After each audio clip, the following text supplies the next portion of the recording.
बन चुके थे औरों के। और अबला कहते थे लोग जिसे, औरत क्या पूरी भूमि ने नारी की शक्ति प्रबल देखी। अरे ये कौन है, ये कौन है? अरे भाई ये कौन है? और अब तो समझ ही गए होगे कि कौन है, आखिर बच्चा बच्चा जानता। Hello guys, welcome to our new video. तो गाइस आज की हम वीडियो में 18वीं शताब्दी में जाने वाले हैं और इस वीडियो से हम ही नहीं, देश का हर बच्चा वाकिफ़ है। सच बताएं तो मेरी पर्सनल फेवरेट है।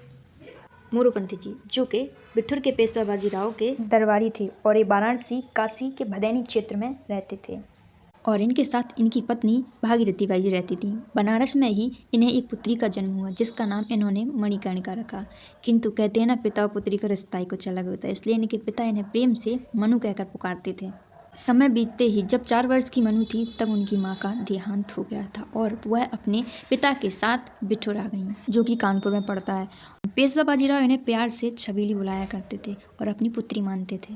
मनु को बिठूर में घुड़सवार, तीरंदाजी, तलवारबाजी आदि के अध्ययन में खूब रुचि आई और उस समय वह एक लड़की थी और समाज को ये सब पसंद। जैसे जैसे मनु बढ़ती गई वैसे वैसे ब्रिटिश साम्राज्य का प्रभाव भारत पर बढ़ता गया।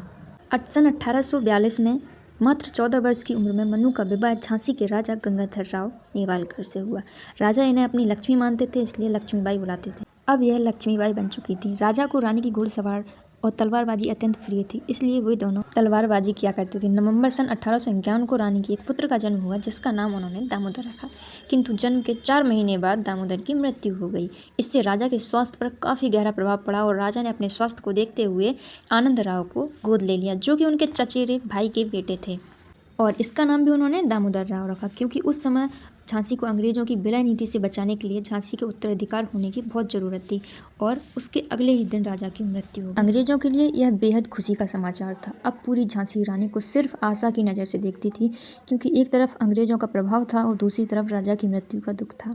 ऐसा लग रहा था मानो ईश्वर ने भी मान लिया कि अब झांसी पर अंग्रेजों का ही कब्जा होगा।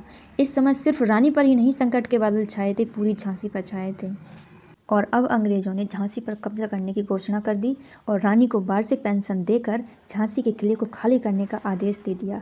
पर वह इस बात से अनजान थे कि एक भारतीय नारी सब पर भारी होती है।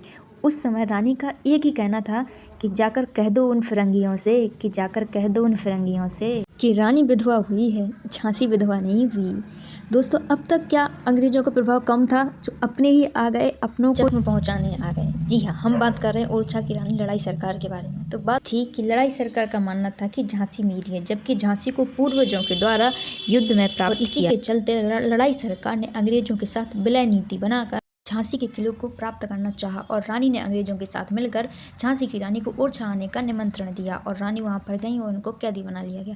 दोस्तों, मज़े की बात तो यह है कि इनका लड़ाई तब खत्म हुई थी जब लड़ाई सरकार को पता चला कि अंग्रेज ओरछा पर भी हमला करना चाहते हैं।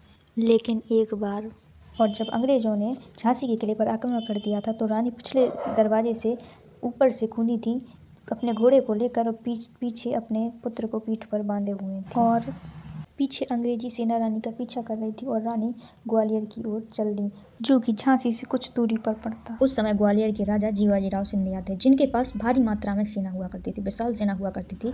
तो रानी उनसे सेना की मदद मांगने के लिए गई थी, किंतु उन्होंने भी अंग्रेजों के षड्यंत्र में आकर रानी की सहायता नहीं की और दोनों के बीच में अंग्रेजों ने ग्वालियर के राजा और झांसी की रानी के बीच में युद्ध छिड़वा दिया और कुछ समय बाद ग्वालियर के राजा को ग्वालियर छोड़कर जाना पड़ा और अपने हिंदुस्तान की रक्षा के लिए एक हिंदुस्तान नारी को अकेले लड़ना पड़ा। कहा जाता है कि रानी अंतिम समय में इस तरीके से लड़ रही थी कि उनके दांतों में घोड़े की रस्सी थी और दोनों हाथों में तलवार थी और पीछे उनका पुत्र दामोदर था। लेकिन उस समय अंग्रेजी सेना का अधिकारी कैप्टन ह्यूग रोज था, जिसने पीछे से रानी के सर पर तलवार मार दी थी और रानी को वहीं से धुंधला दिखना स्टार्ट हो गया, तो उन्हें कुछ भी नहीं दिख रहा था और जैसे तैसे वह वहाँ से अत्यंत गंभीर हालत में पास के मंदिर में पहुंची। अंग्रेजी सेना वहां पर भी आ चुकी थी और धुंधला दिखने के बावजूद भी रानी अंतिम समय तक लड़ी थी। वो मर्दानी थी कि अबला कहते थे लोग जिसे, अबला कहते थे लोग जिसे पहली बार सबल देखी, भारत क्या पूरी भूमि ने नारी की शक्ति प्रबल देखी। तभी तो कहते हैं कि बुंदेलहर बोलो के मुँह हमने सुनी कहानी थी, खूब लड़ी मर्दानी वह तो झांसी वाली रानी थी। अकेली भारतीय नारी पूरे ब्रिटिश साम्राज्य पर भारी।